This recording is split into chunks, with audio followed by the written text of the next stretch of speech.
Andrew, we fell for the trap. If it's a beautiful trap, are you mad?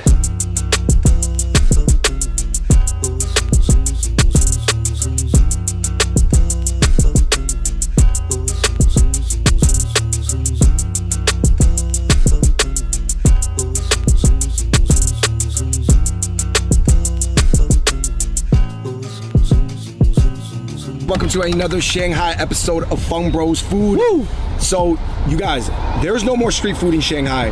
They took it away. But one of the byproducts of that is that there are some very high quality, good food courts. So what we are going to right now is the most diverse, high quality, and super budget food court in all of Shanghai. It is the Riao Food Court on Nanjing Lu. One thing I really like about this food court is it's super diverse and it's very symbolic of Shanghai. It has French food, it has Japanese food, it has Shanghainese food. It is unlikely that food courts in other cities of China would have this international diversity. Shanghai Food Court, let's go.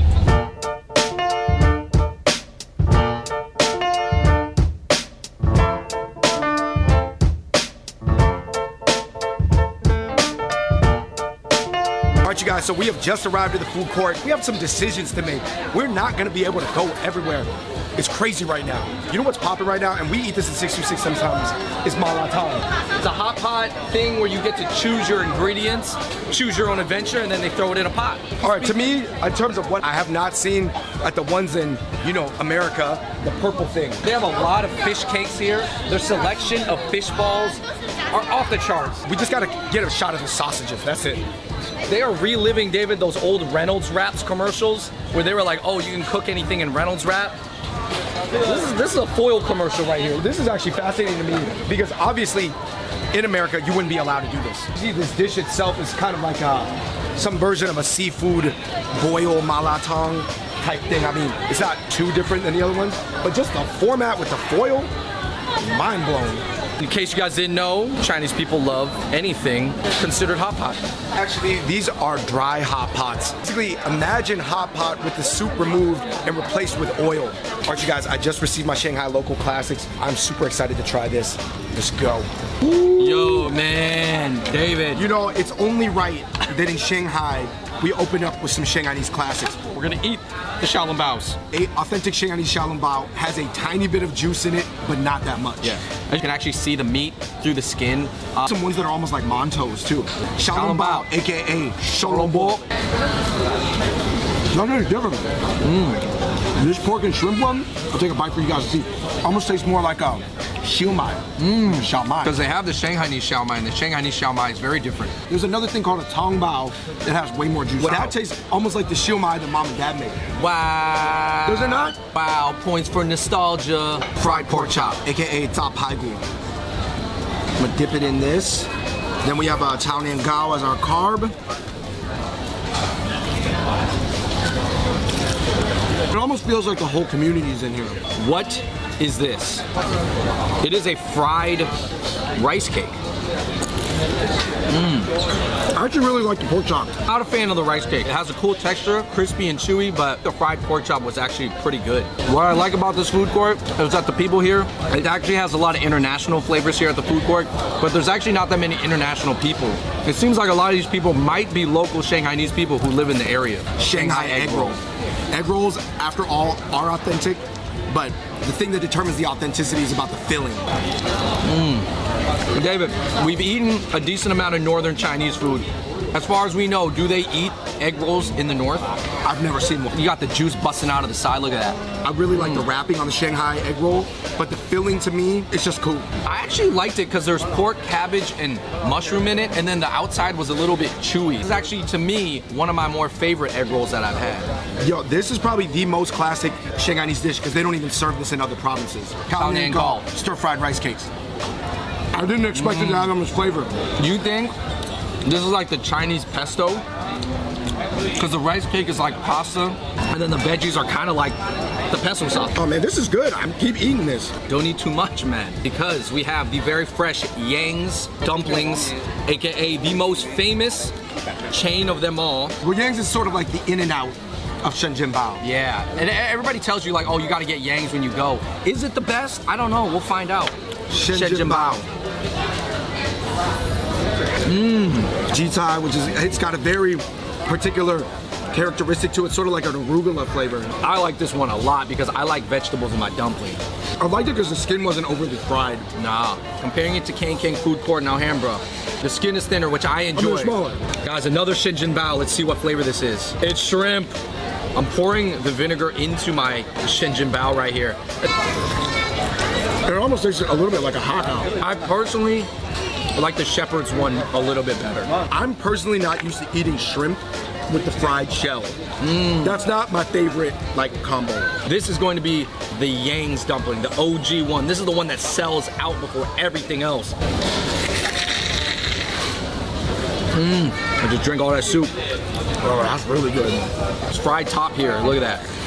That's the best one, man. That was the best one. Yang's is the best. Just get the Yang's. The Yang's special at Yang's dumpling. Who would have thought? My two favorite things from this were the egg roll and Yang's Shinjin Bao. For me, I know what you're gonna say. if it had a little bit more juice, Wow. the pork and shrimp xiaolong bao right here. The non-traditional. And like I said, this is the real xiaolong bao, so it's not actually as juicy as you think. Hey, wow. You didn't have to, but you did. Eating food from this restaurant, it was called Really Good Steamed Foods. Zhenhao. Steamed chicken tofu wrap. Wow. That's really good. I loved anything wrapped in tofu. Yo, this dish was low-key delicious. Wow. There's meat inside of this. Soup was really good. Wow. The broth? The broth? That broth could cure any regular sickness ailment you have, okay? Man, that was a sleeper dish. That was really, really good because you know what it is? It didn't look like it had that much flavor. And not only that, it didn't look like you would serve something that was that like restaurant-like at a food court. The garlic, the broccoli, veggie dish. It's kind of like stir-fried cabbage and vermicelli with the chili peppers. Oh, wow. That's good too. None of the food at Really Good Steamed Food actually looked like it had that much flavor, but it does. Yo, I'm a really big fan of this millet congee though. Those grains, it's a sweet congee. It's really good. And you know what the best part is? It tastes like it's good for digestion. There's no young kids in line. Yo. Go with your grandparents here. They'll love it. At least this side of the food court. Here, David, we have two smoothies. We have the strawberry banana yogurt smoothie in a pouch. This is a avocado pear smoothie. Oh, that's really good. Wow. That's not too sweet. This caught me off guard. Wow. This was actually really good. And I don't know if you agree with me. This food is way better than King. The King is not the top level, okay? These were $3 each. At King, they're $1.75 each. Obviously, you're in a mall too. So 6 xiaolong baos was about $4.25, which is still cheaper than America. The Shinjin Bao, less than $3 for 6. So it's about 50 cents per piece. Pretty fair price. The metal skewer is different. Yang Rou Chuan, originally from influences from the Middle East, it has sort of worked its way almost into the Chinese food encyclopedia in terms of modern food culture. Yeah. This is actually a really high quality one, man. They're not gonna let you open up in the mall if you ain't bringing the quality of it. As we wrap up, these are actually all the spots that we're gonna try in the old Shanghai section. These are foods that have existed for hundreds of years. Maybe the kids aren't eating this food at home necessarily, but that they do get that experience in. It feels like you're eating with grandma or grandpa, like a big community cafeteria. A big, nice community cafeteria with a Gucci store up top. All right, guys, that wraps it up for our Shanghai section of the food court crawl in Shanghai. And guess what? 50 feet away, we gotta go to the other side. Let's go.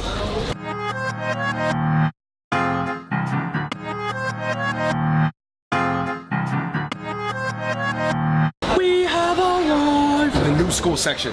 to the new section. Would you say that it's foods that have been invented in the past 20 years? Not all of them, but a lot of them. They're gonna take new formats. Like obviously, Chinese people have been eating buns, but some of these buns, actually, Andrew, I've never even seen before. Salted egg yolk and pork flake, Never heard of it. black sticky rice and thick mashed taro buns, Sticky rice. golden pudding durian bread, black sticky rice purple potato bun, starry custard bun, durian cheese, and scallion pancake. So we gotta pick like 4. Look how matcha this spot is. Andrew, we fell for the trap. If it's a beautiful trap, are you mad? We are going to attempt to see if the matcha soft serve tastes different when it's inside half of a honeydew. I'm gonna get the piece that's close to the honeydew. Oh. That's really good matcha ice cream, man. I think that the reason they wouldn't do this in the States is because people would think it was too much of a gimmick. No, I was gonna say, I could see it at the night market. What aesthetics we're rating that? Maybe a 10 out of 10? Yeah. Taste-wise, It's probably not worth it, to be honest. We were at the guo kui spot. Guo kui, the first time I had it was in Chengdu, but apparently it could be originally from Hebei. Yo, this is hot as hell. I'm gonna try to rip it really fast. Red bean black sugar. Hot tan, hot tan. You know what I noticed, Andrew? Very, very few people are ordering guo kuis. Do you think This is not the hottest booth. Do you think it's because in Shanghai they wouldn't go for this inland type of food? I think it seems kind of like a fair food, something that you walk around and eat.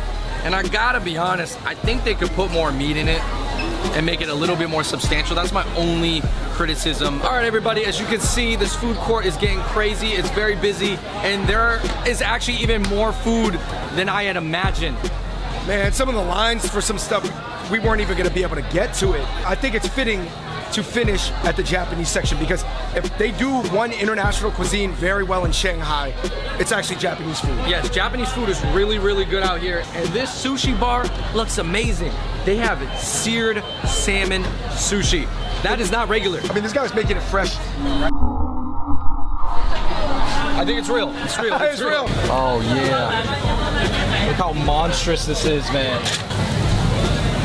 One of the scallies. How often do you just see just grilled pineapple like this?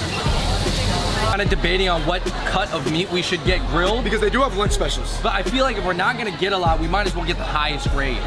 It's true. It's pretty interesting. It goes all the way from 36 kwai for 100 grams, all the way to 168 kwai. 你需要点100. 一份是200到300份。 All right, so here's the thing. I thought it was only 168, but it's only per 100 grams. In most steaks, they sell at 300 grams. So it's gonna be like 500, 500 kwai. Wait, you can't get a small amount. No, they just serve it by the steak. Right, right. Here for our last round, we have seared salmon sushi. We have some a mixed Japanese skewers with a humongous prawn and pineapple and scallops. And then we got some Angus, fresh Angus beef steak. It's a grilled salmon. It has some teriyaki sauce, I believe, swiped on top. It's delicious. Loved it. Comes to being more raw or cooked, it's a really weird mix because you get the burntness of the cooked side, but most of it's raw. I would say it's 40-60. 60% raw, 40% cooked. This prawn is humongous. Look at this. I'm going in. Prawn skewer.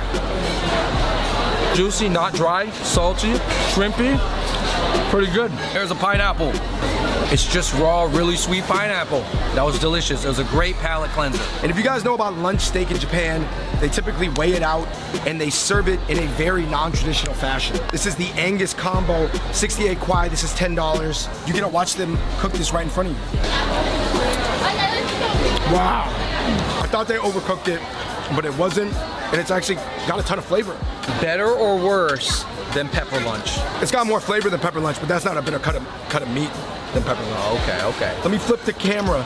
Give me the camera, Yeah. Trey. It's Justin the cameraman. More peppery than pepper lunch. I have a durian cheese bao that smells so much like durian. And it's so fluffy. Dragon fruit, yeah. Watch this, I'm gonna rip it. This tastes so much like durian. This one's cool. It didn't burst with flavor. I'm really interested about the durian one. Dog. It wasn't bad. It was really well done. The bun fluffiness level, 10 out of 10, bro. For me, my major takeaway is that Shanghai really is an international place.